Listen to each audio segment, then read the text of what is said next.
Hey everyone, कैसे हैं आप सब? I hope you all well good. ये ना वीडियो थोड़ी सी लंबी हो जाएगी, तो अगर फ्री हो तभी देखना, और अगर मतलब जल्दी हो तो बाद में देख लेना जब भी आप फ्री हो। तो चलिए, मैं आपको आज ना अपने थीसिस के एक्सपीरियंस के बारे में बताने वाली हूँ कि क्या कुछ मेरे साथ हुआ, क्या कुछ मेरे साथ करने वालों के साथ हुआ, किस तरह से हमने अपनी थीसिस की। ठीक है, औरों ने भी कैसे की। एक सच है जो मैं आपके साथ शेयर करने वाली हूँ। हमारे थीसिस में टाइम में क्या हुआ, जो हमारी काउंसलर थी ना, उसको थोड़ा सा ना पैसे का लालच हो गया था। तो वो मतलब स्टूडेंट से ही पैसे लेने लगी थी, और पैसे लेके मतलब थीसिस करवाने लगी थी। कम से कम लगभग उसने 30 बच्चों से लगभग 30-30 हज़ार रुपये लिए होंगे। तो हमें ये था, मैंने अपनी थीसिस खुद बनाई थी, बट क्या था, वो जो हमारी टीचर थी वो साथ में क्या है, वो भी लेने लगी थी। मतलब अगर उससे साइन भी करवाने हैं ना तो उसके भी पैसे देने पड़ते थे, ऐसे वो साइन ही नहीं करती थी। अगर कोई स्टूडेंट उनको बोलता था कि मैम मैं खुद बना लेती हूँ, तो वो ये बोलते थे कि नहीं, आपको मतलब बच्चे आपको बहुत टाइम लग जाएगा, आप आओगे, आपको चक्कर काटने पड़ेंगे, ये है वो है। लगभग 7-8 बार मुझे जाना पड़ा उनके क्लिनिक। 7-8 बार क्लिनिक जाने पे तब जाके उन्होंने साइन किए, वो भी 10,000 रुपये लेके। ठीक है, 10,000 रुपये उन्होंने लिए, तब जाके उन्होंने साइन किए। तो क्या हुआ फिर उसके बाद, उनकी कंप्लेंट कर दी किसी स्टूडेंट ने, तो क्या हुआ, अ, उनका जो पैसे मतलब वहाँ से सेंटर ही बंद कर दिया गया। क्योंकि इग्नू वालों ने क्या किया, इग्नू वालों ने जैसे इग्नू वालों को पता लगा कि ऐसे-ऐसे बच्चों से पैसे ले रहे हैं। भई इंसान प्राइवेट डिग्री करेगा क्यों? एक तो ये होगा कि वो जॉब में होगा, दूसरा ये होगा कि आसानी से मतलब कम खर्च में हो जाती है। कइयों का ये भी होता है कि मतलब कम खर्च में हो जाती है तो कर लेते हैं। तो ऐसे लगभग उन्होंने मतलब हर एक बच्चे से बहुत ज़्यादा पैसे मतलब लूटे हैं एक हिसाब से। हमारा भी क्या था तो मेरा जैसे थीसिस मैंने खुद की थी, तो लगभग 10,000 रुपये उन्होंने मेरे से लिए थे कि मतलब मुझे इसमें रिज़ल्ट को ठीक करवाना पड़ेगा तुम्हारे, तो तुम 10,000 रुपये दे दो। तो मैंने ये सोचा था कि भई थीसिस तो करनी ही है, तो मैंने उनको दे दिए थे 10,000 रुपये कि मैं क्या करनी है तो क्या वो करें।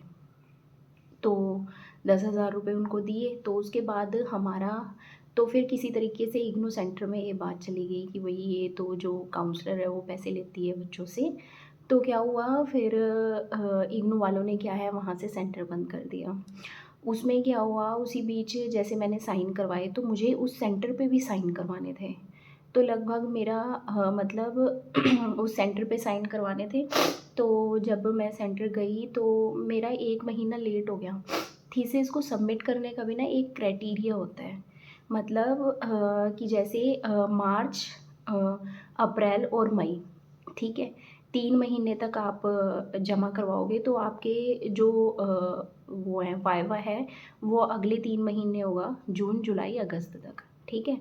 मतलब मार्च, अप्रैल, मई में आपने अपनी थीसिस सबमिट की है तो आप उसका आपका वाइवा कब तक हो जाएगा? जून, जुलाई, अगस्त तक आपका वाइवा हो जाएगा, ठीक है?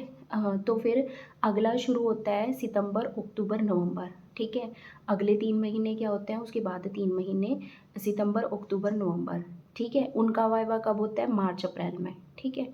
आपको शायद समझ आ गई होगी मेरी बात। मतलब अगर आप अपनी थीसिस को कई जगह आपको क्या बोला जाता है कि आप कभी भी अपनी थीसिस सबमिट कर दो, आपका वाइवा हो जाएगा 2 महीने के अंदर। जैसा मुझे पता लगा था, जैसा हमें पता लगा था कि मुझे भी ये था कि भई कभी मर्ज़ी सबमिट कर देंगे, उसके बाद 2 महीने बाद वाइवा हो जाएगा। मेरे साथ इतना गलत हुआ, मतलब यार नवंबर तक हम सबमिट कर सकते थे। अगर मेरी नवंबर तक सबमिट हो जाती तो मेरा मतलब दिसंबर में क्या कहते हैं, मार्च वालों के साथ मेरा वाइवा हो जाता। बट मेरा क्या हो गया, फिर मुझे अगले 3 महीने रुकना पड़ा। जैसे नवंबर में मेरी सबमिट नहीं हुई, अगर नवंबर में सबमिट हो जाती तो मार्च में वाइवा हो जाता। बट मेरी नवंबर में सबमिट नहीं हुई तो उन्होंने मुझे बोला कि आप मार्च में सबमिट करके जाना। तो मार्च में सबमिट हुई, फिर वाइवा हुआ जून में। तो मतलब इस तरह की बहुत सारी प्रॉब्लम्स आती हैं थीसिस के टाइम। तो मैं आपको बता देती हूँ कि आपको अपनी थीसिस कब सबमिट करनी है। आपको अपनी थीसिस सबमिट करनी है या तो मार्च, अप्रैल, मई में, अगर आप मतलब इसके आस-पास आपकी फ़ाइल मतलब पूरी हो चुकी है, आपकी रिसर्च पूरी हो चुकी है और आपको सिर्फ़ सबमिट करनी है, तो आप मार्च, अप्रैल, मई में सबमिट करो, तो आपका क्या है वाइवा फिर हो जाएगा, मतलब सबमिशन हो जाएगा तो वाइवा भी हो ही जाएगा।